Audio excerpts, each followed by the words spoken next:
দর্শক, গতকাল আপনারা এল ক্লাসিকো শেষ হওয়ার পর কি হয়েছিল সবাই দেখেছেন। তবে ওই ঘটনা থেকে একটি ছবি সবচেয়ে বেশি ভাইরাল হয়েছে, যেটা হলো ভিনিসিয়াস জুনিয়র এবং রাফিনহার সাথে তর্কাতর্কি। হ্যাঁ দর্শক, গতকাল রাতে এমন একটা ছবি পোস্ট করে বিভিন্ন সংবাদ মাধ্যম এবং এটিকে নিয়ে তোলপাট শুরু করে দেয়। আসলে ওই সময় কি হয়েছিল রাফিনহা ও ভিনিসিয়াস জুনিয়রের সাথে? সত্যি কি তারা তর্কাতর্কি করেছিল? চলুন আজকের ভিডিওতে একটু জেনে নিই। দর্শক, গতকাল 2-1 গোলের ব্যবধানে রিয়াল মাদ্রিদ বার্সেলোনাকে হারিয়েছিল, যেখানে ম্যাচ শেষ হওয়ার পর লামিন ইয়ামালের সাথে পুরো রিয়াল মাদ্রিদ টিমের সাথে ঝামেলা সৃষ্টি হয়। কারণ লামিন ইয়ামাল ম্যাচটি শুরু হওয়ার আগে অনেক কথা বলেছিল রিয়াল মাদ্রিদ সম্পর্কে, যেগুলো রিয়াল মাদ্রিদের প্লেয়াররা ভালো চোখে দেখেনি, এবং ম্যাচ শেষ হওয়ার পরপরই এই বিষয়গুলো নিয়ে দুই পক্ষের সাথে দ্বন্দ্বাদ্বন্দ্বিতে লেগে যায়। যেখানে দেখা যাচ্ছিল এক পর্যায়ে ভিনিসিয়াস জুনিয়র লামিন ইয়ামালের দিকে ছুটে যাচ্ছেন। ঠিক ওই সময় বার্সার অন্যতম সেরা প্লেয়ার রাফিনহা দৌড়ে আসেন তাদের ঝামেলাটা সমাধান করে দিতে। কারণ আপনারা সকলেই জানেন বার্সার বর্তমান ক্যাপ্টেন হলো রাফিনহা, তবে তিনি মাঠে থাকতে পারেননি কারণ তিনি ইনজুরিতে আছেন। তবে যে ম্যাচ শেষে তিনি আর মাঠে থাকবেন না তা কিন্তু নয়, তাকে এসে তো লিডারের মতো সমাধান করতে হবে। ঠিক এখানে লিডারের কাজটাই করেছেন রাফিনহা। তবে ক্যামেরার অ্যাঙ্গেলটা ছিল একটু বাঁকা টাইপের, যার কারণে দেখা যাচ্ছিল ভিনিসিয়াস জুনিয়র হয়তো রাফিনহাকে কিছু একটা বলছেন। আসলে সেরকম কিছুই হয়নি। এটা আসলে রাফিনহা এখানে বেজালটাকে সমাধান করতে আসছেন। হয়তো মাথা গরম দুই পক্ষের একটু বেশি ছিল,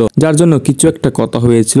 রাফিনহা ভিনিসিয়াসের সাথে শেষ পর্যায়ে, একদম শেষ পর্যায়ে হয়তো দুই পক্ষের সাথে কিছু একটা কথা হয়েছিল, তবে সেটা বেশি গুরুতর নয়। তবে প্রথম পর্যায় থেকে রাফিনহার সাথে ভিনিসিয়াস জুনিয়রের কিচ্ছু হয়নি। এখানে রাফিনহা শুধু এসে সমাধান করতে চেষ্টা করেছেন, এবং রাফিনহা এসেছিলেন কারণ রাফিনহা হচ্ছে ভিনিসিয়াস জুনিয়র জাতীয় দলের সতীর্থ। সে আসলে হয়তো আরো বেশি সমাধান হবে, তাই তিনি দৌড়ে এসে বিনিকে সাইড করতে চেষ্টা করেছিলেন। যেখানে ক্যামেরার অ্যাঙ্গেল গুলো এমন ভাবে ছবি নিয়েছে, দেখা যাচ্ছে রাফিনহার সাথে ভিনিসিয়াস জুনিয়রের ঝামেলা সৃষ্টি। আসলে এগুলো তেমন কিছু হয় নাই। হয়তো শেষ পর্যায়ে ভিনিসিয়াস জুনিয়র মাথা গরমে রাফিনহাকে কিছু একটা বলে ফেলেছে, বাট এখানে গুরুতর কিছু একটা বলে নাই। তবে আমি চাই না এখানে জাতীয় দলের কথাগুলো ক্লাব পর্যায়ে বলতে, কারণ আপনার মাথায় রাখতে হবে রিয়াল মাদ্রিদ এবং বার্সেলোনা কিন্তু দুইটা চির প্রতিদ্বন্দ্বী দল, দুইটা রাইভেলসি আজীবন চলতে থাকবে। তাই এখানে ব্রাজিলের প্লেয়ার আসুক কিংবা আর্জেন্টিনার প্লেয়ার, তারা কিন্তু ম্যাচের মধ্যে এগুলো ভুলে যায়। ফলে হালকা কিছু সমস্যা হলেও পরবর্তীতে তা অল্প সময়ে সমাধান হয়ে যায়। ফলে এটিকে নিয়ে টানাটানি করার আর কোনো কারণ নেই।